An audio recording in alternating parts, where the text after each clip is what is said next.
Twitter tries to hold me back, but as is that Rick Ross? These things can't hold me back. I think that's I think that's Rose. These platforms can't hold me back. I would like to welcome everyone to the 55th episode of Money Trees. I've talked about how Web3 provides a sandbox for creatives.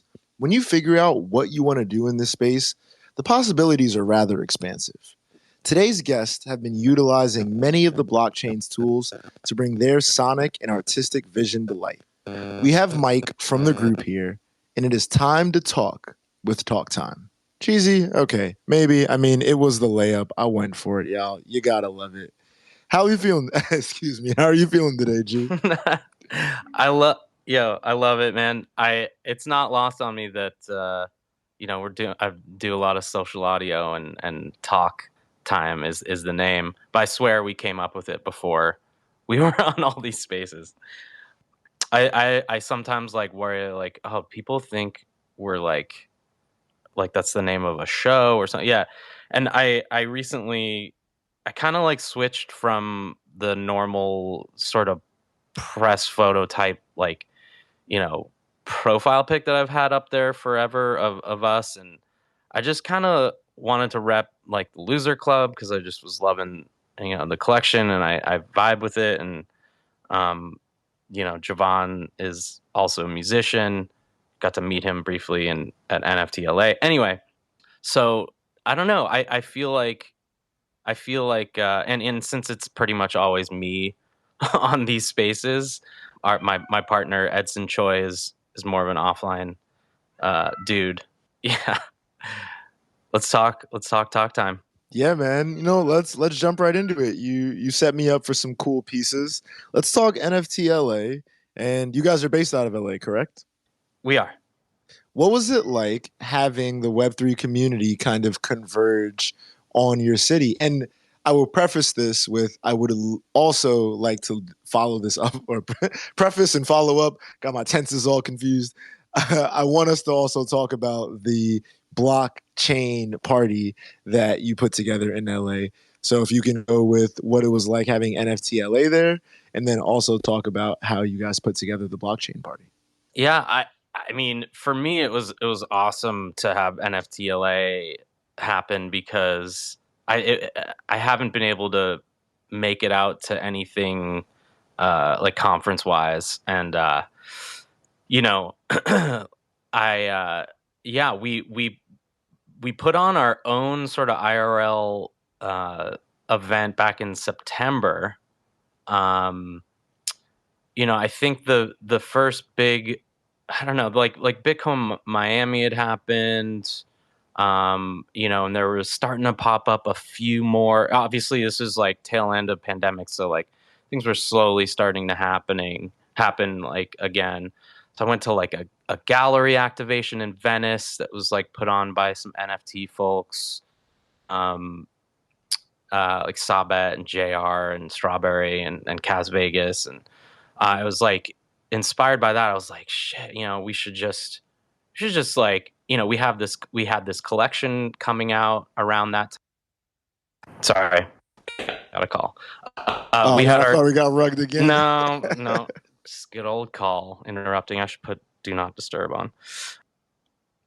Yeah, so we yeah, that was super fun, just kind of an experiment to see like what we could do. And we were also just looking to kind of play a show, like our first show back after all this time off, and since before pandemic times. And yeah, so that was really fun, and it was just like a gathering of different communities, and kind of proof of concept of like what these things can be like. And we wanted to, it was free, we wanted to make it open, accessible. And so actually just launched today, like literally working up until this space on getting it up is a link to the next one, which is going to be in coordination with Eric Spivak and your conduit. And he so to bring it back to NFTLA, like he put on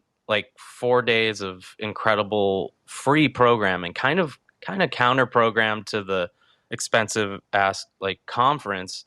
Was like very like, you know, he's his events are very like, you know, inclusive and diverse minded and just really great content. And so I'm just like really happy to be partnering with him. I've you know known him from being around the space for over a year, and you know we connected early on in Clubhouse, and just been like circling each other in the scene, and it just kind of you know made sense.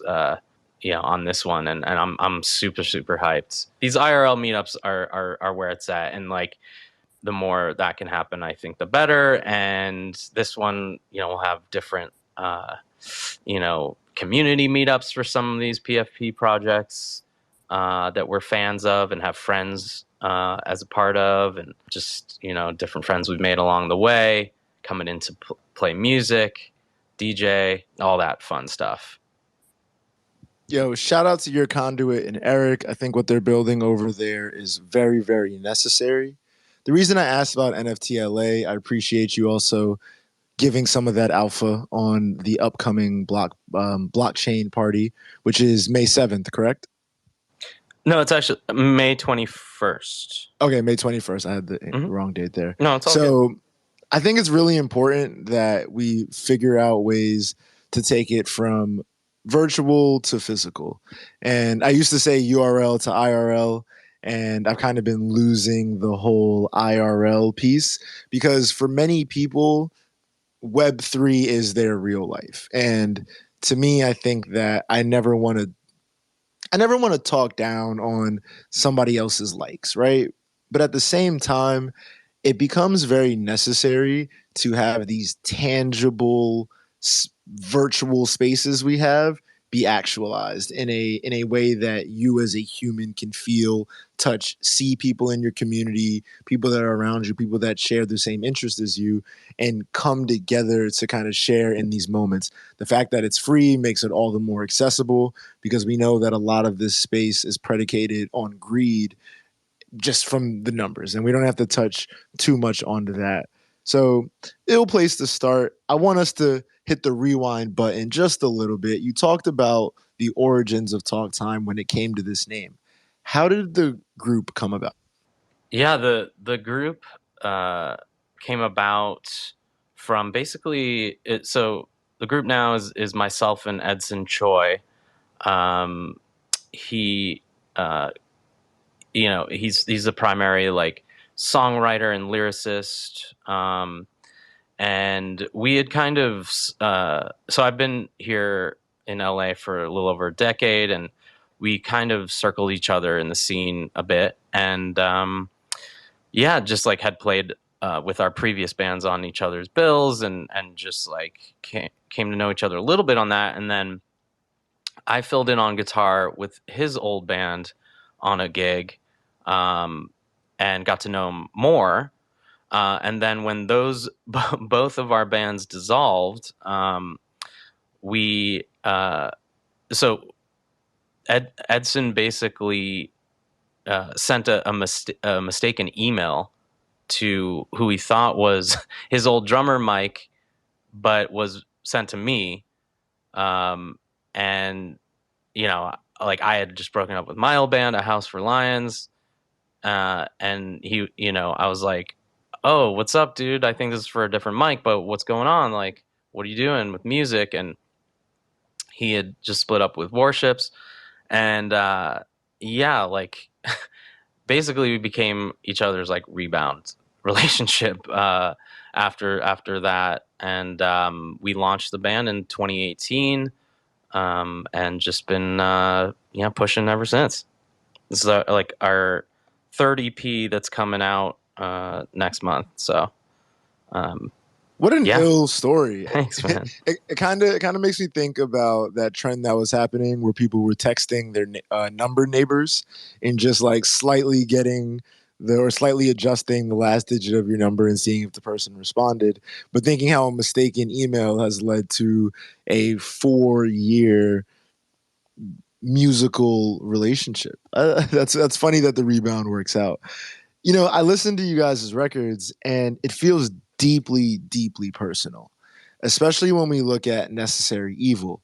I loved reading the breakdown of the EP and talking about the struggles that you find, or the group, I'll say, finds in the modern world. And I don't necessarily want to paraphrase. So I would love for you to talk about the impetus behind Necessary Evil. And yeah, then I want to jump into all the super sick shit that you're doing, Web3 and NFT related with that project. Yeah, dude. This one is definitely like, yeah, it's an existential crisis kind of album, and Edson, you know, and myself grapple with, um, just like the making sense of the modern guilt that's like living in the modern world, like, um, everything we do is consuming and destroying, and um, we're all participants in this cycle of life. Like, no, one, our way of life is it's just embedded in all these things, and we try and mitigate it as much as we can, but it's just like the system in place that's hard to escape, and that's like the where necessary evil comes from. But so it's kind of trying to make sense of that guilt, um, the realization of being like part of and benefiting from this system, but sensitive enough to know something's not right and wrestling with your conscience. So yeah, hope, and I think there's hope in it. We hopefully we find the worthy meaning and purpose, and maybe even the divine in wrestling with your conscience and trying to be better. Um, yeah. Yo, I love that. I think it's very, very important for artists to have that why. And I don't know how many times I've said this on the show, but that why and knowing why you're getting into it, knowing why you're getting into it, knowing what drives you to create, and even more important to understand that why in the NFT space. Y'all have an absolutely stunning Web3 enabled website, Wallet Connect, NFT music player. Shout out to Props app. I always love when guests put me on to things I had never ever freaking heard of. And so I went and checked out Props app after the fact, and they looked really ill. But I don't want to talk about them. I want to talk about the site. How did you dream this up? I think from well, yeah, and shout out to props. They are beautiful geniuses behind making this this dream come true. Um, they yeah, so just sort of after a year or so in the space, and just kind of seeing where we fit in, what's happening with music NFTs, what are people doing, what the heck do people want to collect. It's all really an experiment at this point, but what we saw, we wanted to build what we wanted to see in the space, and to me that was like an actual music player that has like good functioning controls and UI, and has all the art and all the things that I enjoyed collecting as a music collector, like growing up, whether it's like vinyl or CDs. So, you know, that gets thrown around a lot in like music NFT space, is like making this sort of like, deluxe vinyl, like collectible, but it's digital, So what I came to props, the Web3 dev team with was sort of the way I pitched it was actually, like a cross between like Winamp and like a deluxe vinyl edition, you know, something that has all the like liner notes, lyrics, story behind the songs, and credits and personnel and all that good stuff. But yeah, I don't know if you remember Winamp well, but there's actually a really fun like uh Winamp skin museum out there if you want to go down that rabbit hole. It has like thousands of different skins. But yeah, so I am also the visual artist behind all this stuff.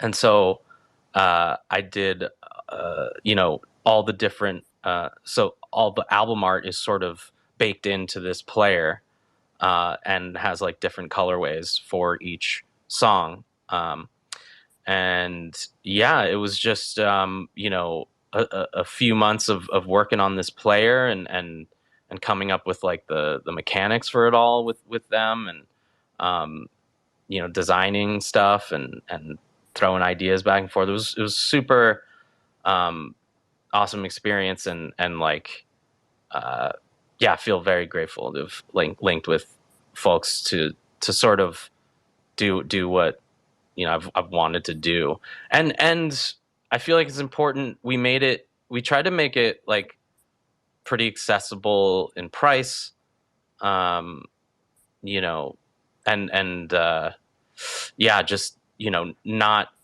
overpromise on stuff, and but also offer some fun stuff, and we have some really cool things planned for the next year around this. So yeah, it was like super fun experience building this. I think you all did a really ill job putting together this website. I think that it offers a fan experience that I had not seen before from a music NFT drop. So pioneering is always a plus. The layers that went into this project, it can be a little hard to digest if you don't immerse yourself in the world. That's not something that is exclusive to your project. I would say it's an issue that the entire space struggles with, where it becomes difficult trying to explain to fans what exactly the project is. Like you talked about it, like not over promising and making sure that it's accessible price wise and making sure that people understand what it is that they're buying while creating a unique experience. It can feel like you're so far ahead of the game that no one really appreciates it because it's not what they're used to seeing. It reminds me of this Yeah, thing. The world doesn't really know what it wants till it sees it. And visionaries have to find a way to make these new concepts connect. What was the biggest struggle for you when putting this project together? biggest struggle. That's interesting. I mean, the biggest struggle at first was just like finding developers that were had the know-how and expertise, and weren't gonna like rug rug us, like um, you know, yeah. But uh, aside from that, I think yeah, just maybe coming up with the pricing and the mechanics of it, and like worrying about all that stuff. And I'm pretty much just like a one man team with this project,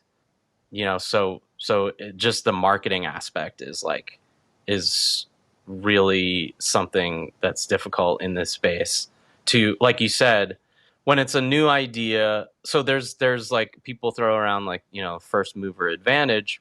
I think it can, yeah, like it can also be a disadvantage where it's something so new that it takes some wrapping our minds and rewiring our brains a bit, because like the I had just hadn't seen anything done like this. Like the NFT itself, the player itself is the NFT.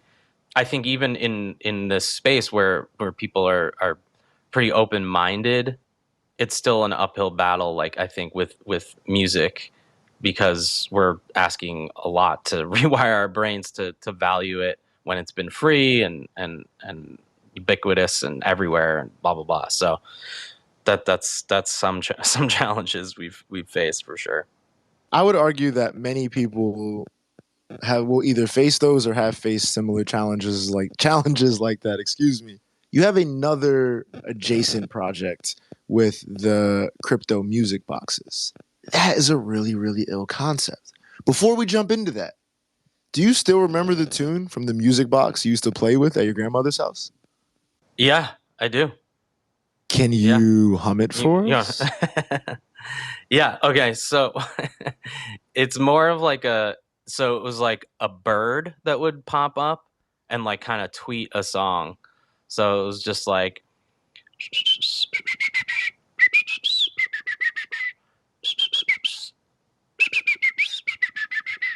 like stuff like that. So I hope that, I don't know, kind of came Shout through. out to But Mike yep. being a team player. There we go. I don't know. I try new shit all the time, man. Maybe it works. Maybe it doesn't. I got no fucking Khufu. I was like, No, yo, I love this that. is an interesting concept here with this music box. Like, you also, Yeah, I yeah. I love mean, the whole because it's idea as that well. Thank you for nostalgia. indulging me. Oh no, that I mean that that was it. It's just like I that's what kind of spurred that idea was just the nostalgia of a music box. And another thing that I hadn't seen really done, what I had seen done with music is like you had like Blau and you had like BT and and then you had just some sort of random drops that were like cool visual paired with like an Aoki track or whatever it is, um like on Nifty Gateway. And like but like there wasn't necessarily like any themed sort of um drops, and sort of like something with more of like a, I don't know, the like art and sort of conceptual background to it. So that was kind of some of the impetus of that. You worked with some really ill artists on putting together these modern day music boxes. I love that it was inspired by songs from your recent EP. The idea of finding ways to, what's the word, like translate. Oh man, see, I'm so glad that the audience isn't at that point where they listen to shows and then hit you with all the grammatical errors that you made. Maybe a year from now, somebody's tagging me and telling me how I fucked up here. But anyway, you're able to take songs and create visual elements to them that are outside of the traditional music video or cover art approach with these modern day music boxes. That's an idea that I love, an idea I've worked on with artists in the past. In particular, you worked with my guy, Orb. And Orb is actually somebody, and as well as Eric, who you mentioned earlier, who, excuse the feedback there, who I would love to have on the show later. When did you first come across Orb? um yeah, I think that, okay, yeah, I so are you also familiar with the artist Rio? uh does the Ugly I'm series. not. Put me on. Put me on. Oh man, yeah, definitely fuck with him. I think his Twitter is this Rio, or this is Rio. But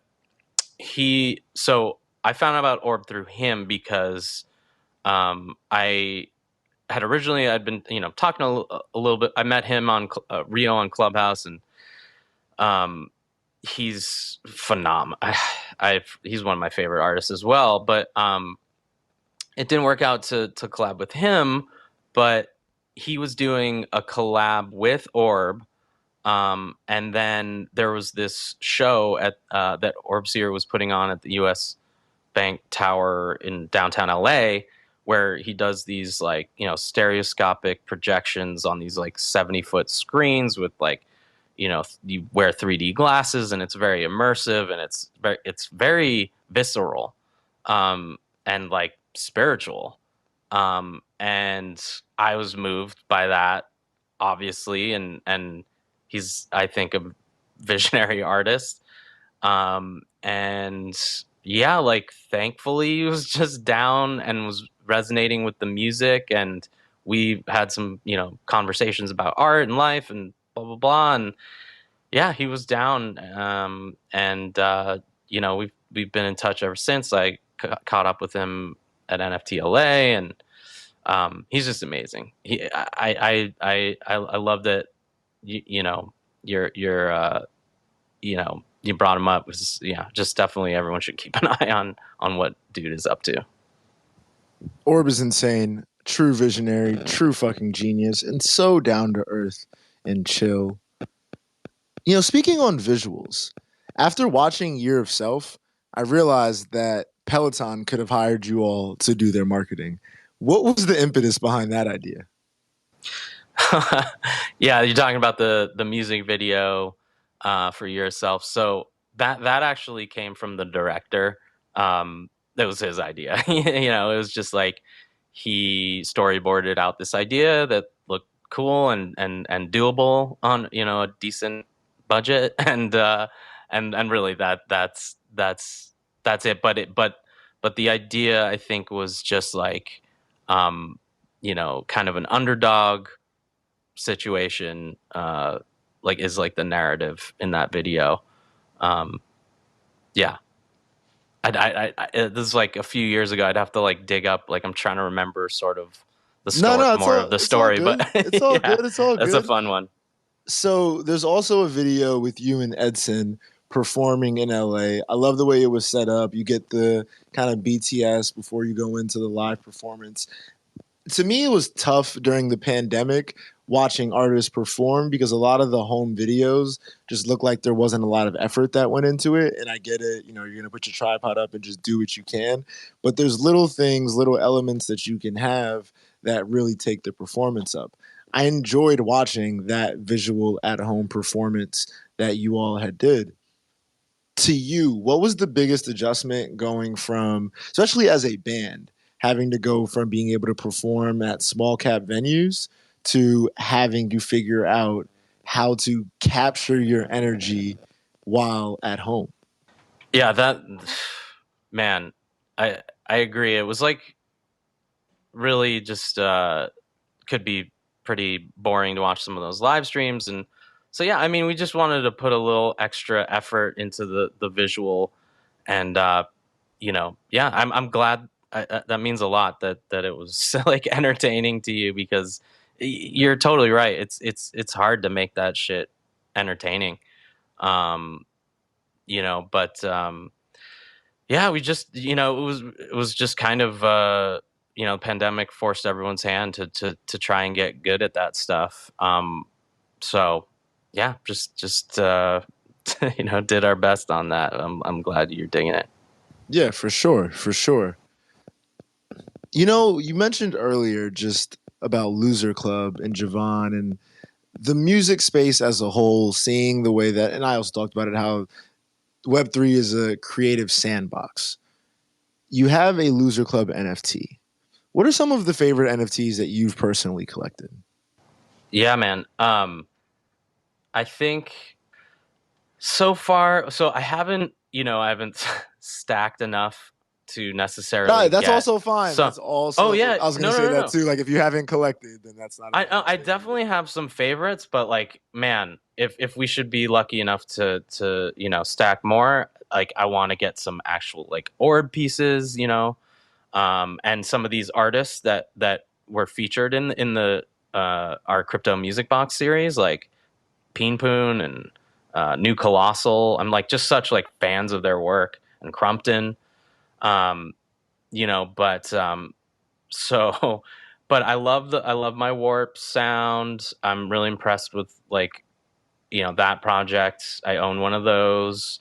I own a few smiles. I love what Wahid is building. And I just I got into that project just from again, like listening to him speak about his story and his art on like Clubhouse, and was just kind of early to the Discord, and there you go. But I love his art, and so yeah, those are a couple favorites right now. And then I'm trying to think. It's always like I gotta remember what I even have. I don't, yeah, I mean that basically it. I own a couple just like random like pieces. Oh yeah, the Tox. I was trying to remember. TOKS. Anyway, I love it. It's like kind of claymation, and which I love. We're seeing more sort of clay build type stuff pop up in the space, and I love that. It's always interesting hearing people's taste and what they gravitate to, especially in such a publicly.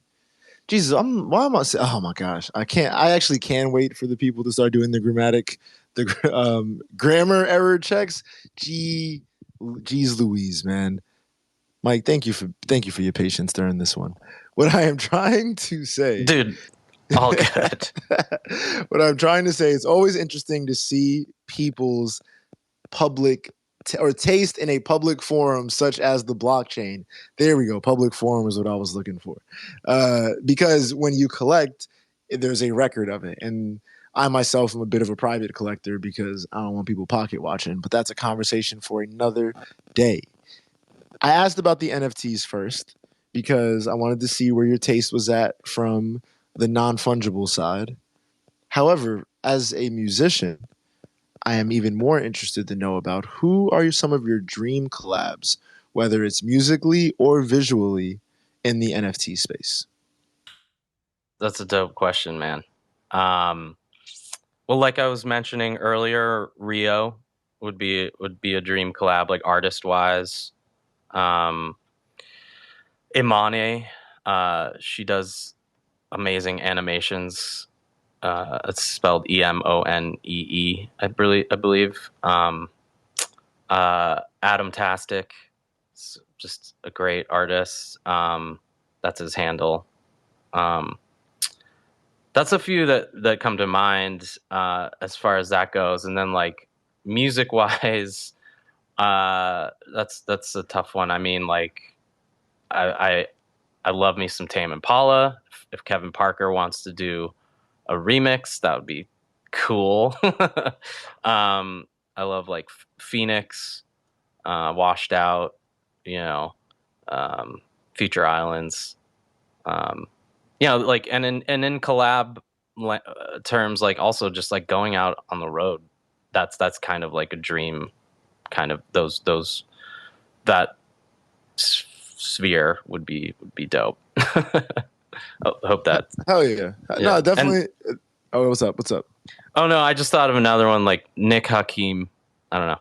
Anyway, Indie pop has not gotten its light yet in the Web3 space. I'll say that. So I was interested to hear who you were thinking about from a collab perspective. I want to thank you for your patience during some of my flubs, for your patience at the start of the episode as Twitter tried to hold us back. But we got going. We were able to learn more about talk time. We had time to talk with. Okay, I know. I'm done with the. It's the easiest joke. I need more puns. Anyone that knows me knows I'm a punny guy. I'm not very funny, but like I got some puns. I digress. Before I let everyone get out of here, there are two questions I ask every guest of Money Trees. The first question is going to be, what is your seed phrase? And I know, crypto, account recovery key, yada, yada, yada. Here on Money Trees, we are repurposing seed phrase to be a saying, a quote, a slogan, a lyric, a motto that you live by that embodies your approach to your art, to your career, to your craft. Talk time. What is your seed phrase? man, I love this question. Um, and like what comes to mind is uh something I'll sometimes like sign off messages with, like you know, but it's like stay inspired and keep inspiring others. Because I think you know there's a lot of noise and just I think it's just like talk your shit. You know what I mean? It's like if you're building, really just like don't be afraid to you know let let your light shine. And I know that sounds like kind of cliche, but like yeah, yeah, stay I inspired say and it. keep yeah. Cliches become cliches because a lot of times they're true. And talk your shit. I love that. I think stay inspired and keep inspiring others has a little bit more pizzazz to it than talk your shit. But it's saying the same thing.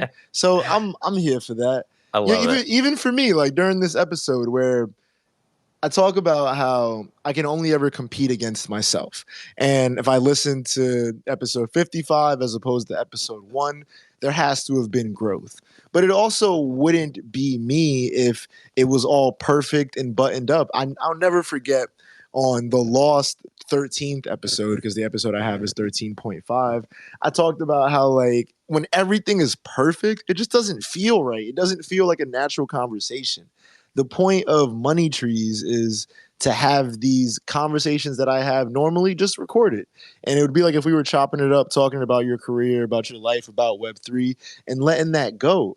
And that, like, this is me talking my shit. But the point being there that I get so much love when people are like, yo, that was a great conversation, whatever it was. And I might be in my head thinking, oh man, no, I could have did this better, could have did whatever. But it kept inspiring people. It kept making people want to go and do whatever it was that they were doing. And I gotta be good with that. And so I personally relate to that, especially just with today.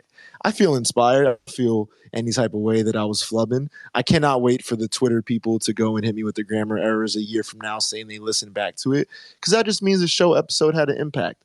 I love that this is episode 55 or show number 55 because we got two people for the first time ever on a Money Trees note. 5 5. I'm sure there's some type of like duplication, replication, something along there that makes it hot. Anyway, that was a tangent, man. Stay inspired, keep inspiring others. The second question I have for you is, what is the price of your one of one Money Trees NFT going to be listed at?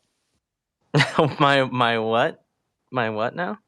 So the Money Trees note, we list them on Zora after the episode. The guests Oh, you determine the do? price. Yeah, Oh, I forgot about that from the ones that I've caught. Oh man. all good. What's the price? Let's do half an ETH. Half an ETH. I love the way you said I that. Half an ETH. yeah. Yo, man, this has been dope. I appreciate you coming through. I No, love man, I thank you love so chopping it much. up. And you Yeah, know what? man. No, no, keep going. You go. You go. This is the No, way I'm on just Twitter saying is killing us. I know, dude. The tech is the worst. But no, I just really do enjoy the conversational nature of your show and like we need more of that. And yeah, no, just appreciate you, man. And for all the spaces you hold.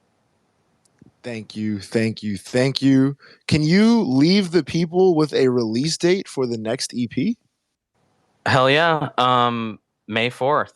And it's a special one. Got to work with a new producer, Daryl Thorpe, and he invited us to do this at this awesome legendary studio, Village Studios here in LA. We were in the room that they recorded Fleetwood Mac Tusk, which was super dope. And the room was incredible. And it was just a real treat.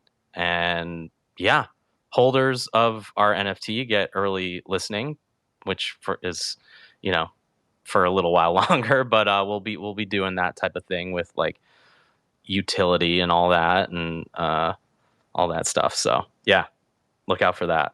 Amazing. Again, thank you for joining us today. And May 4th, new Talk Time Records. When you listen to this episode, if it is prior to May 4th, 2022, go buy the NFT if you want to hear more of it. I'm out of here. Peace, peace, peace.